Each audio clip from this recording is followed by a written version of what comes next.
Hey everyone, it's Linda. Welcome back. If you're new, make sure you subscribe. Every week I'm bringing you beginner quilting tips and tricks. So this week I have a confession, my quilter's confession. And my quilter's confession is, when I first started quilting 21 years ago, I was scared of sewing machines. I am 100% serious. And all of this started thanks to my grade 7 home ec teacher, who I could name, but I won't. So at that time, I believe it was a Singer machine, which Singers were great at that time, not so much now.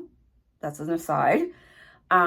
It was a front-loading machine, a front-loading bobbin, that is, which means you, instead of dealing with something on top, you pulled down a door, pulled out a bobbin case straight at you, pulled out the bobbin, replaced the bobbin, and put it back.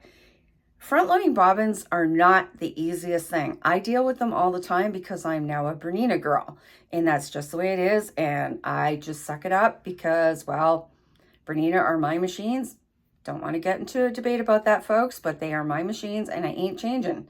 So I deal with a front-loading bobbin machine. But at the time, it was really hard. And I was being censored out by this teacher who was hideous to me and made me feel very small.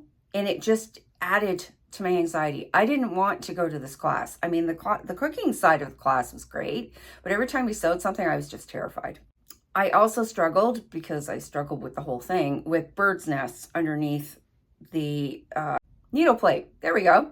Because again, I didn't know what I was doing. I mean, the only way I've ever found to not get a bird's nest is to hold onto your threads when you begin your seam.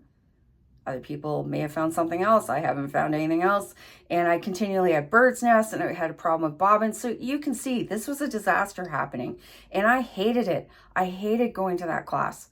And as a result, when I decided to learn to quilt, I was terrified. We didn't own a sewing machine, so we had to purchase one, which was fine. I had a great local shop that sold me a little Husqvarna little machine, long gone now. But that was a great experience, and I started, and I wasn't comfortable for a bit. I would say at least a month, maybe longer. And I was going to a class once a week and trying to sew when I was at home so I could work on my skill.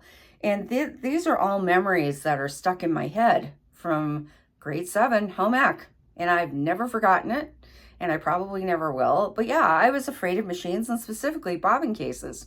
If I want to get really specific, we could talk about front-loading bobbin cases. But as I said, I'm now a Bernina girl, so that's all part of the deal. So we suck it up and we deal with it. But yeah, that's my quilter's confession. Linda was afraid of sewing machines. Make sure you subscribe if you don't already. Check out my Sewing Machine Saturday videos. They come out once a week, every Saturday. Talk soon. Bye.